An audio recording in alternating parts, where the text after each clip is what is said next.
memang saya pun sebagai sambilan part time MBA.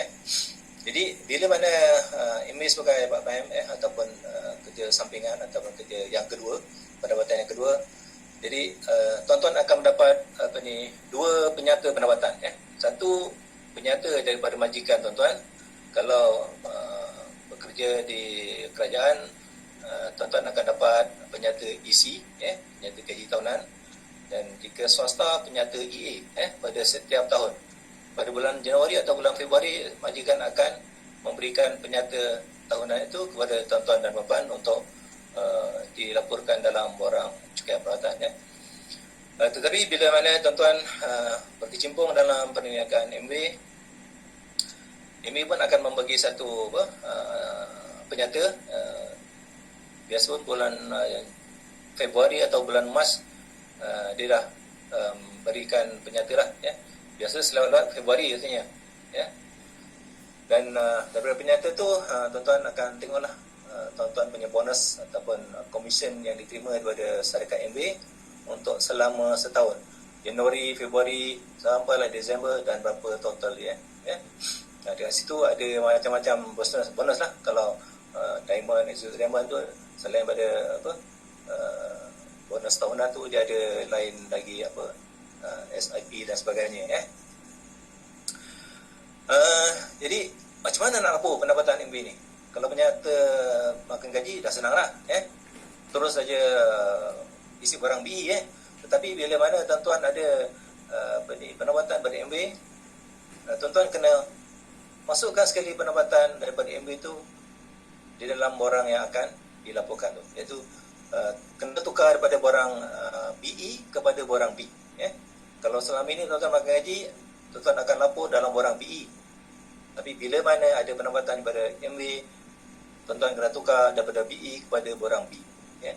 Jadi borang B tu ada macam-macam pendapatan tuan-tuan boleh laporkan. Perniagaan, sewa, gaji, pendapatan lain, perkongsian dan sebagainya. Jadi macam mana nak laporkan pendapatan MBA itu? Pertamanya tuan-tuan kena buat penyata kira-kira untung rugi perniagaan. Dan inilah biasanya yang menjadi kemuskilan ataupun kesusahan kepada pengedar-pengedar ataupun MBA yang membuat perniagaan MBA. Macam mana nak buat penyata untung rugi? Pada yang dah biasa membuat penyata akaun, aslinya tak ada masalah lah, boleh buat saja. Tapi mana yang tak ada latar belakang perakaunan, memang menjadi masalah. Sebab apa? Dalam situ tuan-tuan kena ingat, kena buat satu penyata, duit keluar dan juga duit masuk. Duit keluar tu daripada mana? Mungkin tuan-tuan boleh tengok daripada rekod rekod penyata bank. So ataupun daripada kalau tuan-tuan gunakan kad kredit, penyata bank kad kredit ataupun penyata debit. Pertama, beli barang MBA. Semua kena rekod. Tuan-tuan kalau tak nak rekod, tuan-tuan boleh print saja penyata tu bila beli. Kalau tuan-tuan beli dekat dekat Batu Pahat tu, tuan-tuan mungkin pakai debit account ni kan, terus bagi PIN number. So setiap bulan tuan-tuan nanti akan dapat penyata account. So tuan boleh tengok, oh ni beli barang MBA berapa banyak. So kena kumpulkan. Keduanya, belian minyak kenderaan. Sebab apa saya pernah mengalami sendiri, mana kalau tuan-tuan kalau kena menghadap orang, contohnya lah nak buat buat servis kepada anak buah dan sebagainya, semua tu memerlukan minyak untuk drive kereta ke motor. So bilian minyak tu simpan resitnya. Juga mungkin dalam kenderaan yang sama tu tuan-tuan gunakan untuk MBA, walaupun kenderaan tu kenderaan bersendirian tuan-tuan untuk kegunaan peribadi dan sebagainya, tapi dengan kenderaan tu juga tuan-tuan gunakan untuk buat bisnes. So simpan resit-resit pembaikan kenderaan. Contohnya enjin rosak ke, aircon rosak ke, ganti minyak hitam, ganti tayar dan sebagainya. So semua resit-resit itu kena simpan, ya. Begitu juga dengan insurans kenderaan, ya. Insurans kenderaan setahun sekali, cukai jalan setahun sekali, ya. Semua rekod ataupun kalau ada resit tu memang sebaiknya ada resit lah, ya. Begitu juga dengan bayaran bil telefon ataupun internet, ya. Setiap bulan yang tuan-tuan bayar tu, ya, memang ada ataupun memang digunakan untuk mungkin buat promosi ke, ya, merekrut ahli-ahli baru dan sebagainya, ataupun ikut ke seminar ke, ya. Dan nanti insyaAllah kalau bila dah pada endemik nanti, mungkin Emerald akan buat seperti dahulu tu, ya. Mungkin dibuat di hotel kalau dulu Prime City, sekarang tukar nama hotel dah, buat seminar semuanya. So nanti segala bayaran-bayaran yang untuk ke seminar tu simpan dia punya resit. Begitu juga dengan faedah pinjaman kenderaan. Mungkin ada mungkin seorang dua yang membeli secara tunai, kan, tapi kebanyakannya memang rasanya membeli secara pinjaman dengan bank, ya. Jadi faedah untuk pinjaman tu boleh untuk ditolak daripada perbelanjaan perniagaan. Begitu juga barangan-barangan untuk promosi, ya.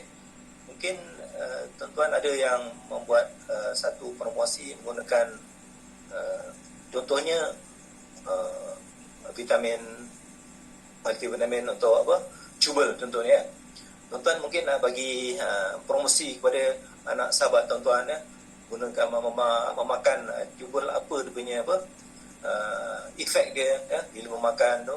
Kalau mungkin tuan-tuan pernah dengar daripada sahabat-sahabat anak dia selalu demam ke dan sebagainya, tapi bila tuan-tuan mungkin akan bagi promote dia, cuba ambil 5 biji cubel, makan 5 hari, ya. Mungkin daripada situ nanti dapat dia punya efek, ya. Dia punya demam kadang dah berkurangan ataupun semua dia dah berkurangan, ya. So promosi-promosi macam tu juga boleh dibuat tolakkan daripada perbelanjaan perniagaan MB ni. Sekiranya ada di antara tuan-tuan yang ada membuat sewa kedai, untuk meeting ke dan sebagainya, ya. So bayaran sewa kedai juga boleh ditolak, ya. Segala simpan segala perjanjian sewa kedai tu, ya, simpan dia dalam file, kemudian bayaran sewa dia, so resit bayaran tu pun kena simpan. Begitu juga bayaran api air, untuk kedai yang tuan-tuan sewa tu untuk tujuan perniagaan MB, ya, untuk meeting dan sebagainya. Dan jikalau ada mengupah pekerja sebagai kerani ke di kedai tu pun boleh ditolak juga, ya. Begitu dengan alat tulis, ya, belian komputer, belian handphone, belian iPad, itu semua boleh. Nanti dia boleh tolak untuk perbelanjaan, sama ada melalui perbelanjaan MB ataupun melalui pelepasan cukai. So dia ada dua kategori yang berbeza. So yang penting tuan-tuan ada simpan dia punya resit belian barang-barang tu. So nanti kita boleh tentukan sama ada belian ni boleh tolak dekat cukai ke ataupun nak tolak dekat perniagaan. Begitu juga dengan resit-resit derma, resit derma, resit perubatan ibu bapa, semua kena simpan. So ada banyak senarai-senarai yang tuan-tuan kena simpan, terutama resit-resit dia, resit beli buku lah, resit belian alat sukan, belian alat susuan, kepada ibu. Itu untuk perempuan, kalau untuk lelaki tak boleh. Itu hanya untuk wanita saja yang boleh untuk tolak alat susuan tu, Bayaran kepada taska, ataupun tadika, dan mungkin majoriti ABO, masih lagi anak yang kecil masuk tadika dan juga taska, So simpan resit taska dan tadika tu untuk tujuan tolak cukai pendapatan, Begitu juga dengan bayaran SSBN, ya, pembelian untuk anak, pembelian SSBN. So simpan dia punya resit dia untuk rekan cukai, resit insurans nyawa ke pendidikan ataupun perubatan, ya. Tak kira, ya, semua boleh tolak. Yang untuk nyawa hanya untuk diri sendiri dan isteri, ya. Yang pendidikan perubatan itu untuk anak, ya. Mana kalau untuk nyawa anak itu tak tolak, yang untuk anak dengan untuk anak, untuk pendidikan dan perubatan saja yang boleh tolak, ya. Mungkin ini satu yang tuan-tuan mungkin tak dapat maklumat, ya. Tuan-tuan bila pergi melancong, ya, menginap di hotel, ya, tuan-tuan boleh simpan resit hotel tu untuk tujuan tolak cukai perubatan. Dapat pelepasan, ya. Mungkin tuan-tuan menginap di hotel di mana, Palace ke, di mana hotel-hotel mana-mana saja hotel yang untuk tujuan penginapan pelancongan, itu bukan tujuan berikan MA, untuk tujuan peribadi pun boleh tolak, ya. So simpan resit penginapan. Dan yang terakhir sekali, ya, simpan resit zakat, ya. Zakat zakat fitrah ke, zakat pendapatan ke dan sebagainya. Kalau zakat fitrah dapat resit yang selai-selai tu. Kalau zakat perniagaan, tuan-tuan mungkin boleh dapat selai daripada Majlis Agama Islam Johor ke, Selangor dan sebagainya, ya. So simpan resit yang anda bayar, ya. Itu untuk duit keluar, ya. So untuk yang duit masuk pula, ya, untuk komisen daripada MA rasanya tak ada masalah. Sebab tuan-tuan akan dapat satu penyata tahunan daripada MA, ya. Tuan-tuan boleh tengok setahun berapa, so tuan-tuan tak perlu nak simpan rekod payah, ya. Tapi yang satu lagi ni, ya, dan ada dua. Satu, bayaran daripada pembeli dengan harga jualan. Mungkin tuan-tuan ada customer tetap dia, dia bukan ahli, ya, tapi dia nak beli barangan MA. So biasanya kita akan jual dengan harga pengguna, ya, bukan harga ABO, kan. So berapa nilai jualan tu, tuan-tuan kena rekod berapa jualan yang telah dibuat untuk setahun, ya. Kalau tadi tu, simpan rekod sebulan, so nanti kumpulkan untuk setahun berapa, ya. So dari situ nanti tuan-tuan boleh kena tahu, berapa jualan yang telah dibuat tu, dan nanti tuan-tuan boleh tengok, ya, dan berapa jumlah belian yang tuan-tuan telah bayar kepada MB untuk membeli barangan kepada pengguna tu. So dua-dua tu kena simpan. Beli barang MB berapa, jual berapa, so kena simpan rekod, ya. Dan satu lagi ni mungkin ramai yang terlepas pandang, ya, iaitu mengambil barangan tanpa bayaran untuk kegunaan sendiri.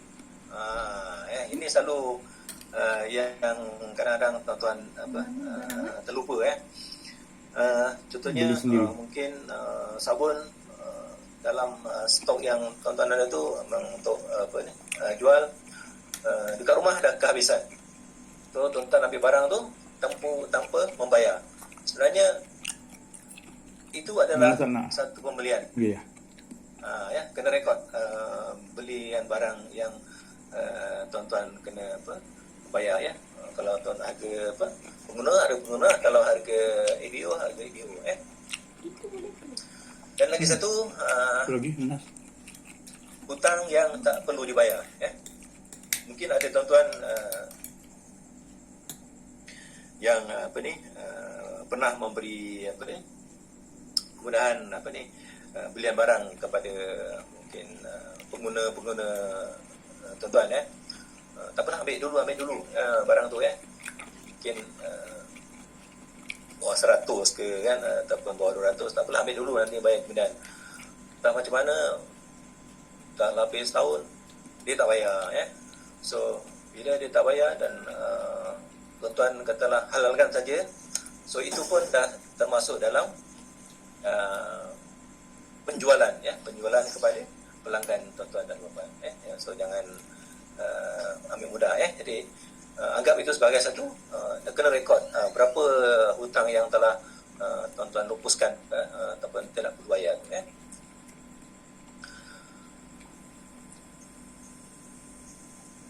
So bila mana dalam membuat penyata untung rugi ni pedas tu sedap. Maksudnya kalau secara Beli lagi ni. Pedas. Sedap. teori je mungkin agak susah juga tapi secara untuk pengetahuan dia ada beberapa step yang dalam perekonomian pertama di atas sekali adalah tuan-tuan kena buat jualan berapa jualan untuk ini jualan kepada pelanggan tuan-tuan bukan jualan kepada dalam kumpulan itu lain jualan kepada pelanggan tuan-tuan berapa jualan katalah mungkin tak banyak dalam setahun 2,000 saja jualan kemudian tolak belian ataupun stok awal ada tak pada awal tahun tu tuan-tuan kena pastikan di dalam almari tuan-tuan ada tak stok barang kalau ada tahun kena kira berapa stok yang ada kalau tak ada tak masalah tapi kalau ada kena kira berapa mungkin 500 ke 700 ke dia punya nilai stok barangan MB tu dan juga campur dengan belian stok barangan yang ada tu campur dengan belian dan perlu dapat dia punya berapa jumlah Cina pun ada tak? semua stok awal dan belian kemudian baru tolak dengan stok akhir Di situ nanti baru tuan-tuan boleh dapat untung bersih mungkin untung dia kalau jualan setahun 2,000 mungkin bila tolak dengan stok akhir tu mungkin bersih ada dalam 300 ke 400 saja dia punya untung bersih itu daripada jualan kepada pelanggan saja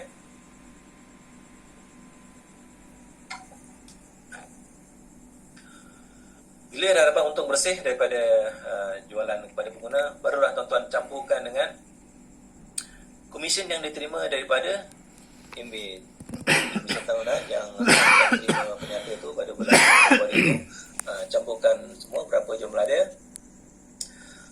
barulah tolak pula dengan perbelanjaan yang tuan-tuan gunakan sepanjang tahun faedah pinjaman kereta yang saya sebutkan tadi, kalau ada sewa kedai dan sebagainya berapa jumlah minyak untuk setahun waktu pembaikan untuk setahun berapa pembaikan kenderaan tu, kerosakan dan sebagainya, promosi dan iklan dan sebagainya Begitu juga dengan perbelanjaan lain seperti yang saya sebutkan tadi, berapa bayaran bil telefon tuan-tuan berapa bil letak kereta, berapa bayaran tol, berapa bayaran bil air, itu untuk kedai yang menyewa kedai insurans kereta, cukai jalan so totalkan berapa setahun Jadi tolakkan barulah dapat untung bersih untung bersih daripada perniagaan MB tu Jadi komisen berapa campur dengan untung jualan runcit tadi, tolak dengan perbelanjaan barulah tuan-tuan dapat untung bersih. Untung bersih inilah yang perlu tuan-tuan laporkan kepada lembaga SIL dalam borang B itu, dalam ruangan perniagaan. So tuan-tuan jangan keliru Untung bersih ni adalah untuk dua orang Siapa dalam perniagaan airway kita menjalankan perniagaan suami isteri So bila untung bersih itu kena bagi dua So kalau untung bersih katalah 30,000, bermakna suami 30,000 15,000 dan isteri 15,000 Itu cara melaporkan dia tetapi kalau mungkin pasangan tidak bekerja suami bekerja dan isteri tak bekerja. So untung bersih tu boleh dilaporkan untuk isteri saja. So tak perlu lapor dalam pendapatan suami. Tapi kalau tuan-tuan baik hati, bagi dua pun boleh untuk masukkan separuh pada pendapatan suami, separuh pendapatan suami isteri. Okey, setakat ni ada apa persoalan tak? Kalau ada persoalan boleh terus bertanya, tak ada masalah. Saya Okey, ni Ji. Dekat sini ada pertanyaan tadi tu, Ji. Untuk minyak kenderaan, kalau pergi pejabat dengan buat MB, macam mana nak bagikan? Ratus dia yang digunakan tu. Okey, kebiasaannya untuk yang penggunaan sendiri tu dalam satu kereta tu, pada perbelanjaan untuk semua jumlah semua, bayar parking, tol, insurans, cukai jalan, minyak dan sebagainya, total berapa semua untuk setahun. Dan biasanya untuk penggunaan persendirian kita gunakan 1/3. So nanti tolak dengan 1/3. So nanti bila untuk melaporkan pendapatan tu nanti hanya boleh maksud saya yang dibenarkan adalah hanya 2/3, yang 1/3 tak benarkan. So nanti kena efek balik 1/3. Okey. Boleh tengok Jadi kalau bermakna pendapatan tu tukar dia digabungkan, kalau yang bekerja makan gaji dengan MB tu dikonvenkan sekali lah. Ya, betul. Okey, lagi satu tu. Dia beli handphone dan laptop tu dua-dua sekali boleh claim Boleh. Dia itu dalam bergaya hidup. Itu dalam kalau pelepasan gaya hidup. Dia boleh laptop, komputer, handphone, telefon, alat sukan, pergi ada 5 semua boleh tolak dalam gaya hidup. Tapi totalnya cuma 2,500 saja. Mana 2,500 je lah. Ya, terhad 2,500. Kalau lebih? Masukkan 2,500 saja. Okey, tu lagi satu, nak tukar borang tu dari BE ke B tu online ke atau nak pergi LHDN? Online saja. Online saja. Ya, saja. Okay. Kalau tuan-tuan kalau sekarang ni mungkin telah untuk tahun 2020 borang semua mungkin dah hantar kan. Dah tak ada sepatutnya tarikh akhir untuk menghantar borang B ataupun BE tu telah pun berakhir. Kalau borang B pada 15 September tak salah ataupun 30 September